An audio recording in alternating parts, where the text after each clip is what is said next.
is RBN, the Republic Broadcasting Network. Prepare yourself! Prepare yourself! You're listening to the Red Pill Hardcore Radio Show. Hosted.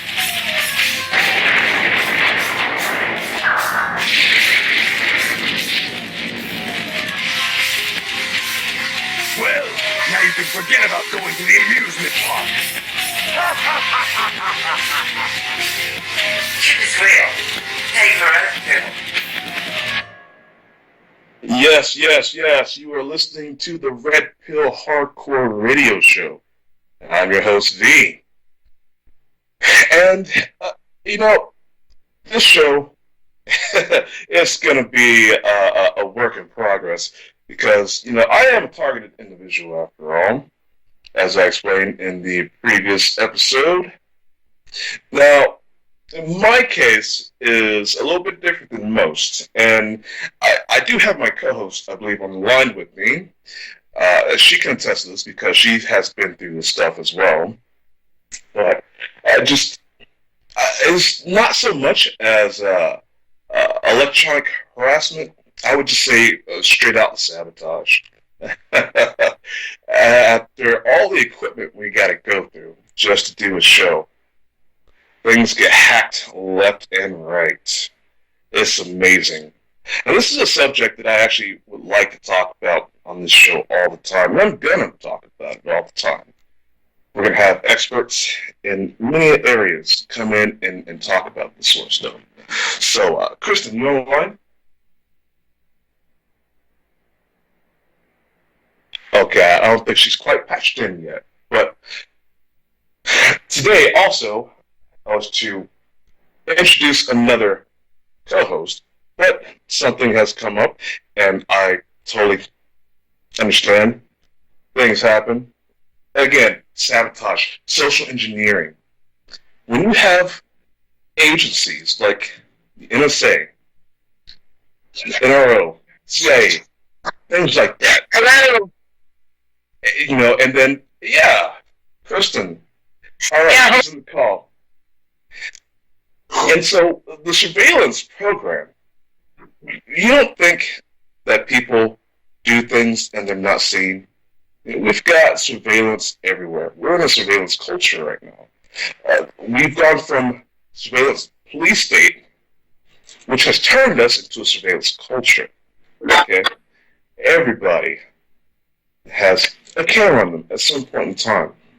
How can these drug traffickers, these human traffickers, the pedophile underground network, how do you think all this stuff happens?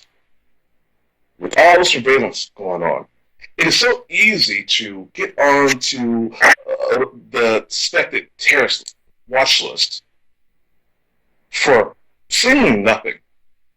And that's what a lot of people don't understand. When you are being screwed over by the court, when you're being screwed over and harassed by police, whenever you are getting your computers hacked nonstop, you are on a sabotage list, terrorist watch lists. So when all these people can do all these things and not be on watch lists, you have to ask yourself, who are these people? And Kristen, now that we got you in the show here, I would like to talk more about your situation with your computer stuff. I mean, while we're here. It's absolutely, right?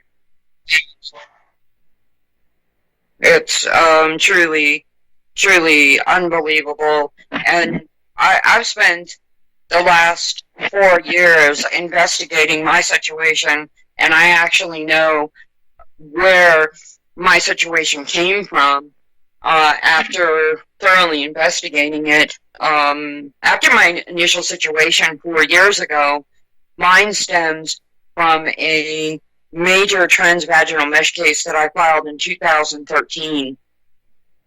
And after thorough investigation, I have now filed yet my second complaint now with the court in West Virginia, Superior Court, against a second lawyer that my case was actually transferred to that I was unaware of. I hired the Denver law firm to represent me in a major transvaginal mesh case, and unbeknownst to me, my case was actually dismissed on the spot without my knowledge.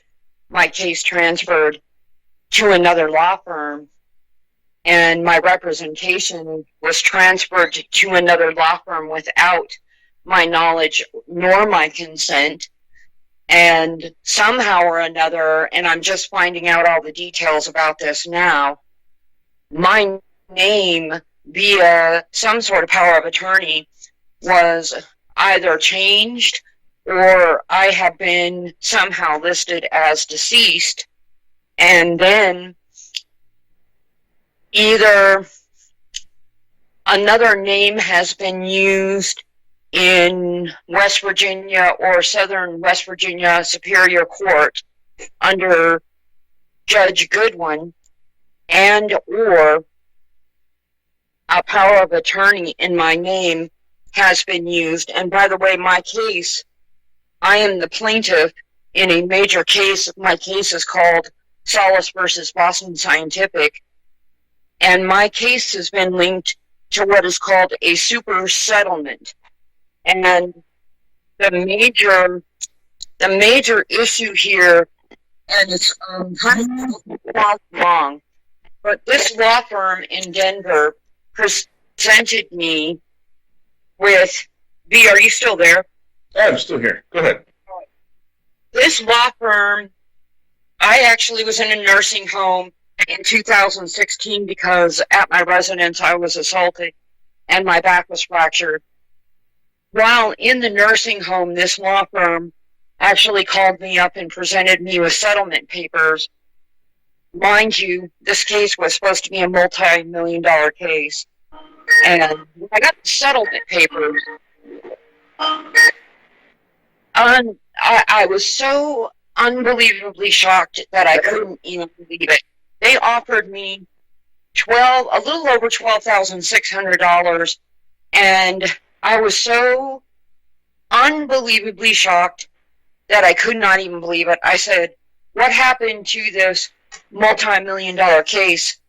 And they gave me some mumbo-jumbo about the judge throwing my case out because of the contents of my product. And I said, that is absolute hogwash. I've been following this case since I filed it in 2013. And the contents of my product, which was a transvaginal mesh sling, the contents of it are the same as everybody else in this MDL. So that is absurd. So I requested immediately a copy of the master settlement. And this Well, let me ask you something. Yeah. All these other people who were a part of this lawsuit, did you find out if any of them were singled out of it like you?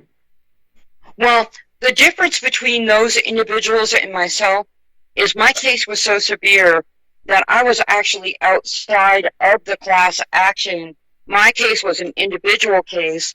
It was Solace versus Boston Scientific, Mansfield Corporation, plus 50 other entities. I was not classified as being in class action.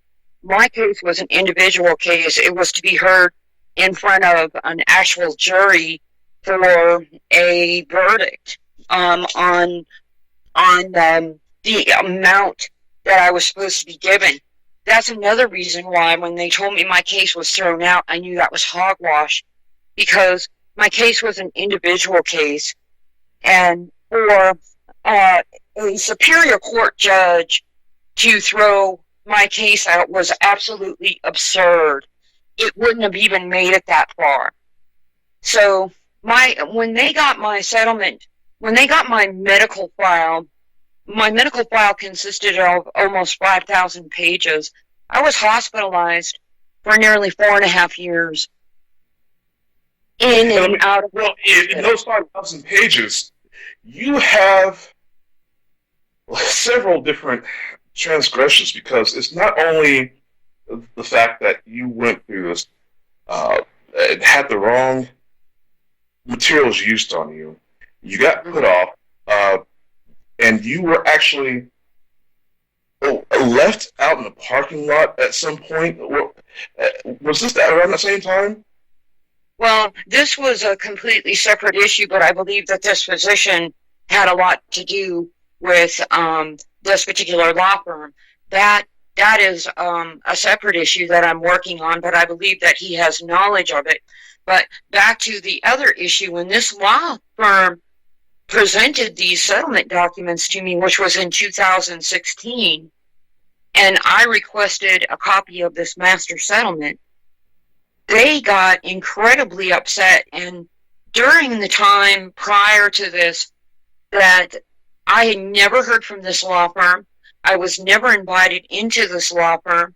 They never requested a deposition for me.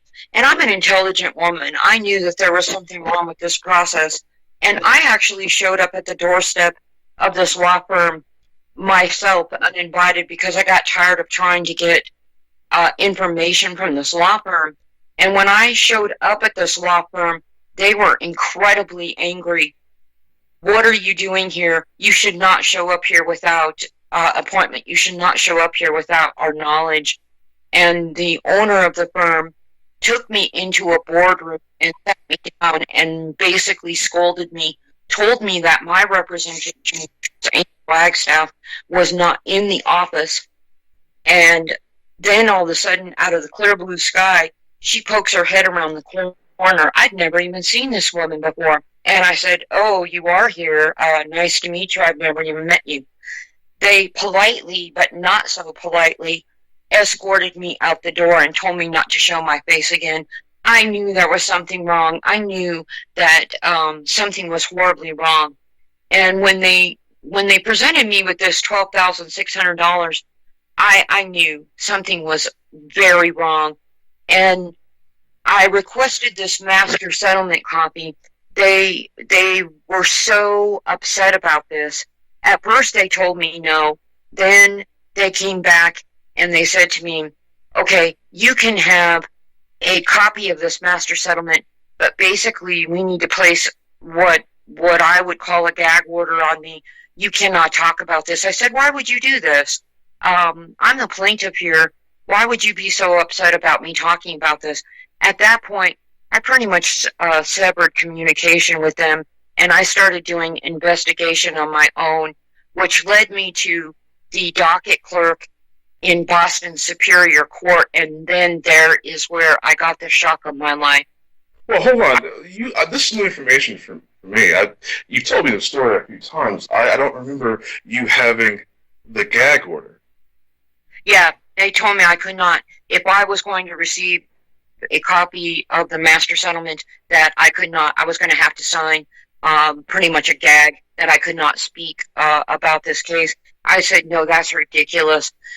So I went further, called the docket clerk at Boston Superior Court, and I said, "Here's my case number, sir."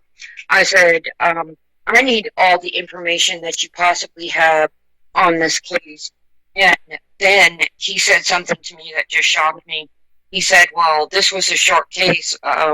What is it that you need to know?" I said, "What do you mean this was a short case?" He said, "There's 4 documents here. I can send them to you." I said, 4 documents? He said, "Yeah, it was filed. It was a stipulation agreement. It was dismissed. And that was it." I was like, "What?" I said, "Hold on a minute." I said, "I have settlement papers sitting here for this case." And he said, "Well, I don't know how that can be. This case is pending, not settled." I was like, "Excuse me?"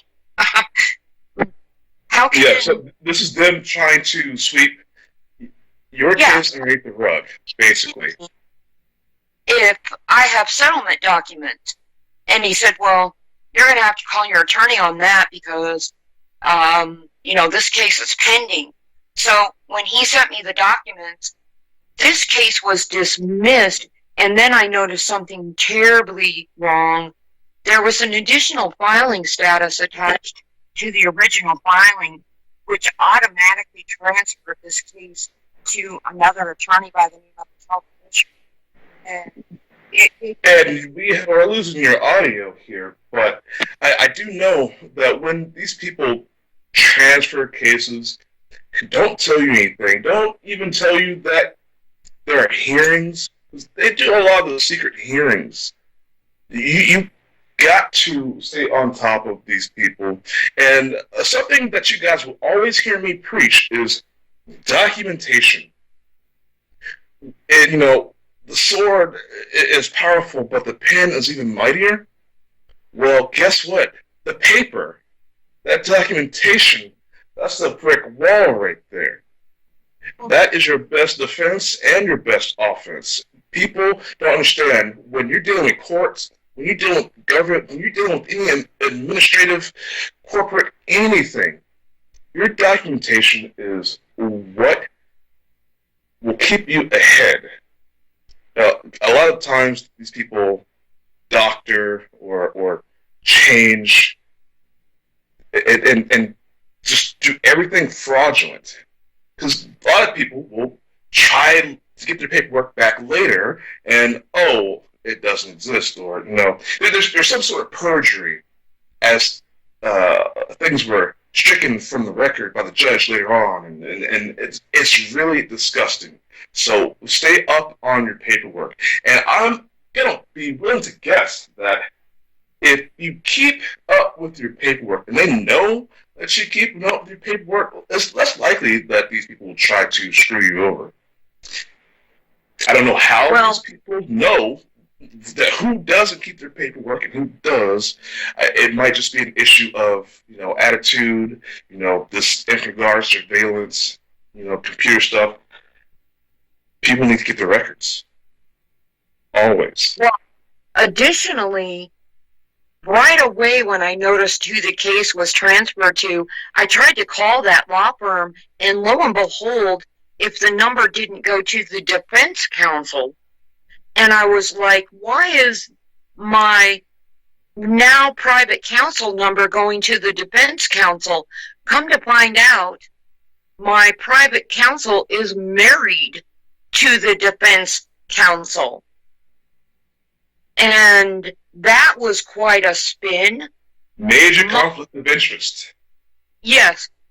She's married to the defense counsel, and they actually have a private law firm in Texas, and the address that is listed for her is a New York address, and I called the state bar in the state of New York, and that address listed for her is not even the correct address that the state of New York has listed for her, which is a violation of state bar rules and regulations in the state of New York.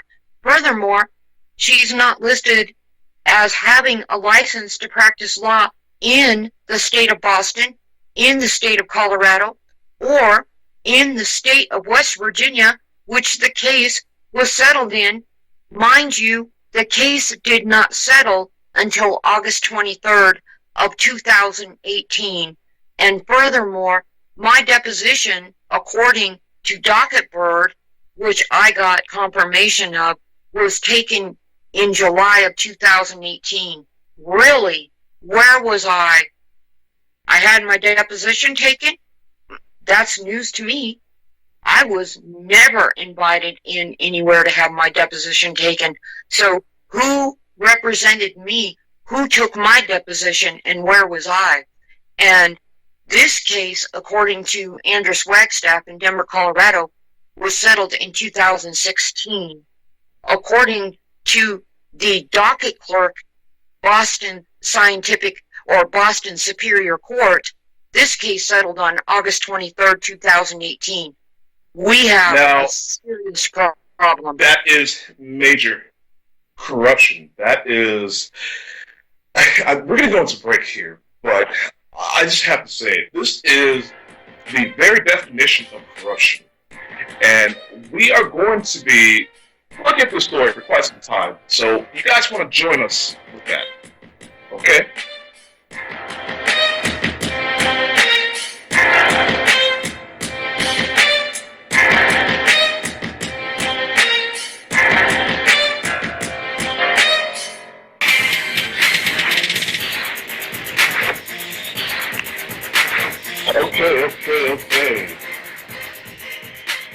So let's get back to the show, eh?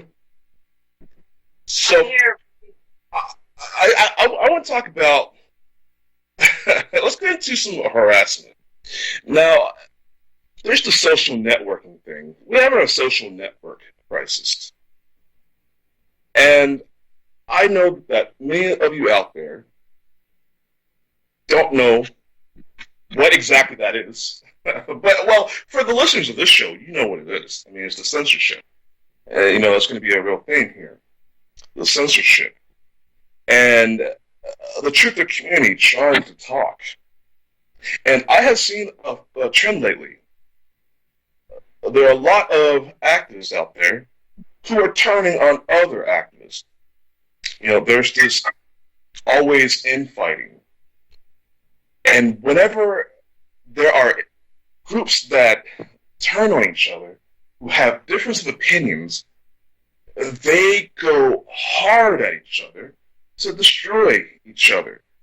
I mean, it really makes me angry because the tenacity, the rage they could be using against their real enemy, the very people they proclaim to be fighting against, they're like church mouses, real quiet by comparison. And what I mean by that, for example, I had an interview with a man named David Shore. Now, this guy was a convicted pedophile. He didn't plead guilty. He didn't confess to anything. He proclaims he was innocent. I'm not going to say if he was innocent or not, but he came out with this story, explained everything that happened because he had a special needs daughter, and he unfortunately had to do most of her hygiene and take care of her. And for the simple fact, in an interview from CPS, the lady tricked him from CPS, asking him, "Do you touch her? Have you ever touched her down there?" He said, "I have to bathe her." And 30 seconds later, cop was in the room and arrested him. This is all his words, of course. Now, I did this interview. I didn't actually put it out yet. This is in the back burners. This is the TV episode. And I can tell you that there's some people online, I don't know how they got word, but the attacks came through. Big time. I remember. Pedophile supporter. You're supporting pedophilia. Why are you giving them a chance to speak? It's like, well, you're targeting individuals. When being a target individual, you know that you are to be set up for something, or you're being blamed for something, you're being called something behind your back, and the whole community knows, but it's still a pod to talk with you about it, let you in on it. And that all sounds like paranoid madman talk, I understand. But when it comes to the activism, supposedly, these people just, want to throw the proverbial paint on your fur coat. I think it's sick. Absolutely. Very much so. You're automatically labeled as something to begin with, and then when somebody decides to throw out additional accusations on top of the stereotype already, then it just perpetuates the situation, and you are once again labeled on top of already being labeled, which is such a problem. I put out a public service message some months ago trying to unite the community, saying we do not need those of us who are in the same boat to be scratching each other's eyeballs out, so to speak. We need to stay united, and I'm trying to go out there and help all of you. I don't need to be attacked by all of you additionally, which is exactly what seems to be happening. Don't shoot the messenger is what I was trying to say. But we are seeing that more and more and more and more as time goes on, which is extremely unfortunate. Absolutely. And when it comes to journalism, there's activism, there's hacktivists, and there are different types of people. But the top echelon of those activists are your people doing independent media and being philanthropists. Giving money to this organization. Doing community work. Now these people get attacked because of ego, and I think it's gross. But yeah, we're gonna talk more about that when we come back.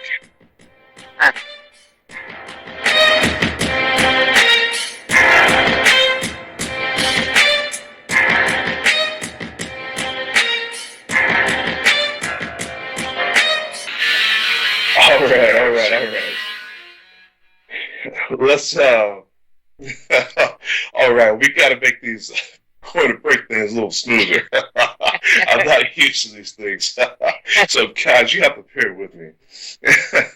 No, well, hey, get to talking and can't stop. Well, I mean, that's the thing about being an activist, being a true activist. You start from the bottom and you rise up. You progress your way up. From being in a small little community radio station, engineering, doing everything myself in one man show, to just having an entire network of staff. It's a wonderful thing. But that's where real activism pays off. I don't really see a lot of these people. Go ahead. Being able to have a voice, being able to have an outlet has been so extremely important to me, because I vowed from the onset of my situation to clear my name, to find a solution to what had happened to me. So media has been an extreme benefit to me to get that done. So I do have a voice, and I do utilize it, and I plan on continuing to utilize it in every means possible. And I want people to understand that these things are happening, that they very much do exist, and we can educate people further on how to help those that may come to them saying these things. And listen to them. Don't dismiss it. Listen, because they do happen. They are happening all across the United States and abroad. And if you do hear somebody telling these kinds of stories, don't say to them you're crazy or these things aren't happening. Be a kind ear, be a listening ear, and say, okay, I'm listening to you. I care enough about you to hear what you have to say. That's right. That's absolutely right. And it's not just helping ourselves, but what we do helps others. Now, there are people that would debate that, but if you're going to be ignorant, not have your eyes open, it may not help you. But everything that we do is a case study, essentially. I mean, for something that happens to me is recorded, documented. That's history for you to learn from. That's experience for you to take on, so that you don't have to go through unnecessary hell. Now, I want to talk about the egoist. That's what I call them. I mean, I'm not talking about the Black Lives Matters movement, where the saboteurs come in and fire a gun or something like that. They did that with Standing Rock as well, where they have these people from the oil companies pose as activists and that sort of thing like that. But I want to talk about the other hidden danger, what I call the egoist. These people have rage from something. They don't know what. I don't know what these people are there for. I know that people who are really victimized and they go after justice, they're not screwing up anybody else's situation. But you get these so-called activists that come through and want to attack. They see you doing better, I think. Maybe that's what it is, or maybe you got something before they did. Maybe they feel like they deserve the recognition and you don't, or something. I have yet to figure out what it is. But these egoists who come through and make everything about them is really what's keeping all the issues moot, basically. I mean, how are we going to deal with these people? I mean, should we even be pointing them out? I know as target individuals, we have our perps, and there are these other target individuals who latch on to these perps, who just, no, we all need to be getting along and, kumbaya. And that's great to have that sort of mentality, but you need to support the ones that are doing well, support the ones who are making headway. So there are some people that step on the scene, have not done anything for anyone, not for anyone's rights, not for anyone's future, and think they are the voice of God. Absolutely. It makes me sick, and that these people that will latch on to everything. I say, if you're gonna go at it, go hard. Go hard or go home. If you have issues because your daddy touched you whenever you're a child, whatever, and you hear me say something that's completely joking, and you rip my head off about it, it's like, whoa, did I deserve that? I don't know anything about you. So, the super sensitive social justice warriors, I think they've really ruined that term. I really don't like saying that term. It was cool until the feminist movement got onto it. And no, I'm not a misogynist. I'm not a chauvinist. I love women. I love powerful women. I surround myself by powerful women. The best. But when you have those who are so man-hating or hating against anything that could possibly touch their self-esteem, I'm guessing. I guess I should say. Is that something that we as a society should even really be tolerating? I mean, I don't know. I'll tell you what I've been seeing, which I think is extremely unfortunate, is we have our people in society that are highly successful in society, and they have power and control, and they want to utilize that power and control in order to control others. What I'm seeing is the same thing in the communities that we're trying to help. There are those that are trying to rise up in our communities and have complete power and control, almost like I'm the president of this organization and, do what I say, and I am the king or the queen of it, and I'm the one that is in control and has power over this. And if you don't do it my way, or if you don't answer to me, then, it's not being done right. And there's this power struggle that's ensuing. And that's not the way that it should be. We all should be working towards the same goal and not having a power struggle. That is what I'm seeing happening, that people are actually starting to try to compete against one another versus trying to work together. I find that absolutely ridiculous. This is not a competition to see who can be the top dog. This is a battle that we're trying to find a solution for. Why are you trying to compete to be the top dog in it? It's not about that. It's not about that at all. And that is extremely aggravating to me. Extremely.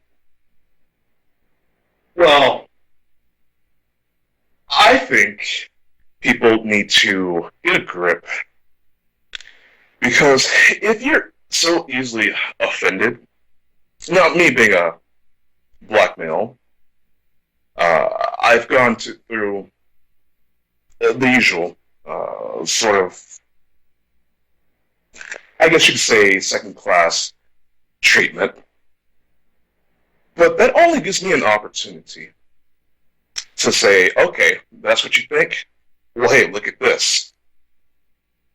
You know, there's so many people who are reactionary, who want to throw a fist after they hear something, that want to call CPS on your children because you've said something and offended them. They want to get at you. There are so many of these people who are reactionary. Being proactive is the thing. You've got to show that you're better in a positive way. Because if you let people push you to the point that you want to do something stupid and mess up your own life, then guess what? You have given that person power. For these people who are raging, doing these anti-this, anti-that rallies, who are just so riled up, you know, to the point they're attacking reporters, or somebody's walking through. I've seen horrible situations, you know, not picking on the feminists, but I have to use that as a point again. You know, a man will walk through a crowd, just try to get across the street, and, you know, next thing you know, they're all rallying around this man with their signs, and to the point of physical assault. Mob I don't think that mentality. anything like that is necessary. I think that's just ridiculous. We need to be adopting the tactics that work. We're being ruled by such a corrupt establishment, but they got to where they are for certain reasons, using certain techniques. There's the 48 rules of power. I will invite people to go look that up. Go read it. There's an entire video YouTube series on it. 48 rules of power. There are certain ways that you act in society when you are in a hierarchy of some kind. If you're on a ladder somewhere, there is a way to get to the next step without offending someone or gaining an ally. There are ways to do things. And I think when people huddle up in masses, they're showing that they are powerless. I think if we all started acting the way that we want to be treated, that would be Absolutely. Thank you. Thank you. Oh, so much. Yes, so much thank you on that one. And there's the art of war. That's a little bit I was outdated. just going to say that. Rules of engagement, rules of war. What happened to that? What happened to that? There are no rules right now. No rules whatsoever. Even rules on the street. Even gangs on the street have rules as far as gangs do not do certain things. That is not even being followed with these individuals, which is completely appalling to me. Completely appalling. Well, you have to take advantage of any situation that's put in front of you. It doesn't matter how bad it looks. You gotta say, hey, this is something that can fit over here or fit there. You just gotta work around things. But the important thing is making sure that it doesn't break you. Yeah. The art of war. You gotta know what battles to take and which ones you don't. You gotta learn how to stay behind the scenes, because guerrilla tactics by night, not armies by day. That's how they've done it. Well, guess what? We need our own civilian networks, our own civilian intelligence agencies. We need our own watch groups because we gotta keep the powers that be in check. They enjoy the chaos, the turning over of people's lives. It's really sick. I can't think of why someone is going to just do anything horrendous, such as, well, we're going to take half your paycheck. We're going to make you pay all these taxes. Yeah, you got potholes in the road, okay?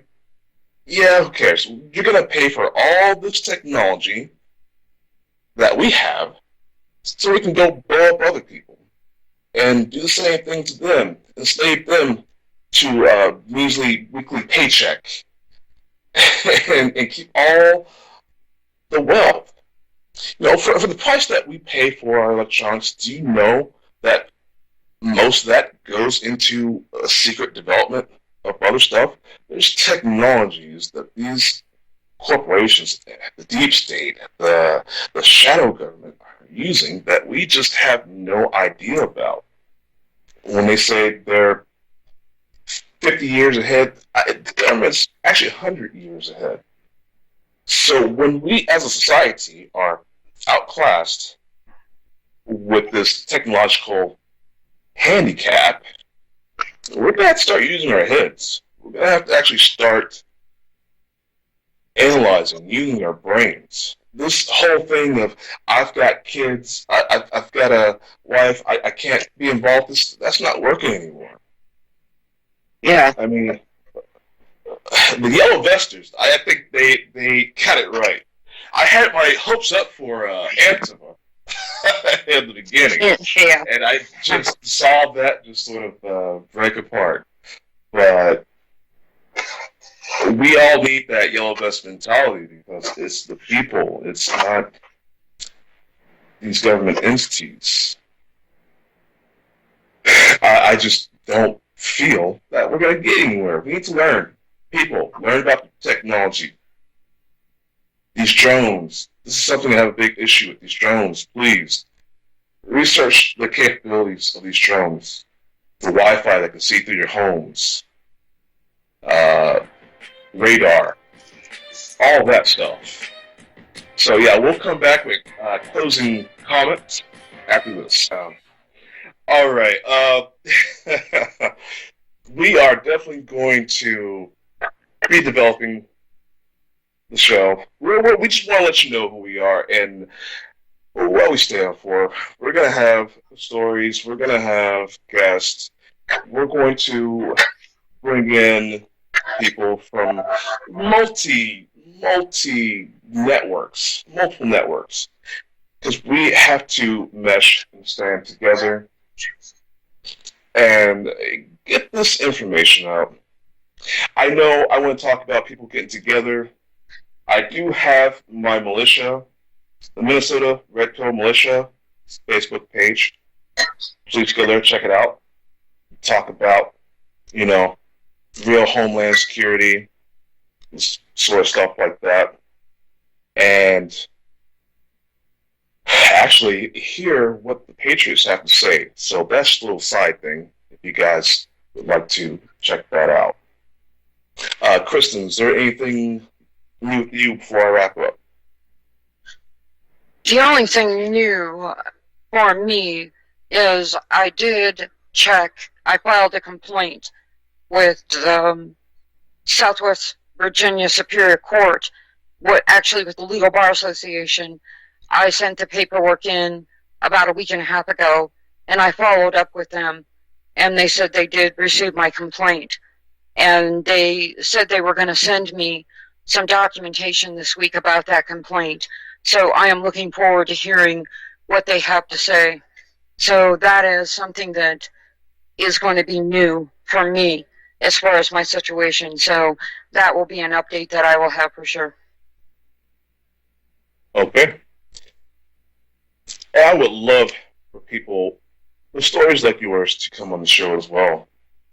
There has to be new laws put in place. All the laws that are in place are just here for us. When it comes to these mega corporations and government entities, they feel like they don't have to follow the law. And it's ridiculous. If Well, I just found out that I'm not the only one. There's a lady that has a news desk for Mesh News, and she has reported that there are numerous individuals that have filed complaints against lawyers from Mesh litigation that are having the very same issues that I am. She put this out this last week in an email. So I'm not the only one that has filed major complaints against Mesh litigation lawyers. Okay, that's actually what I was going to say. I would love for you to collect as many of these people up as you can. Well, let's expose this on the show. Yeah. Now, yeah.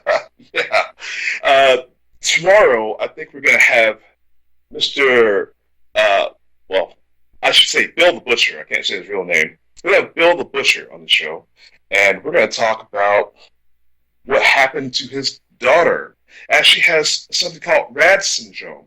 We're going to learn what that's about. And so that it's a hell of a story. You guys are going to love it. All right, you got Bill Butcher too, so. Oh yeah, a hell of a guy. So yes, with that said, this is the Red Pill Hardcore Radio Show. Here with Kristen D. Manners, I am your host, V. And hey, all I can say is, in the land of surveillance, the man with the third eye is king. So educate yourself. Have a good one.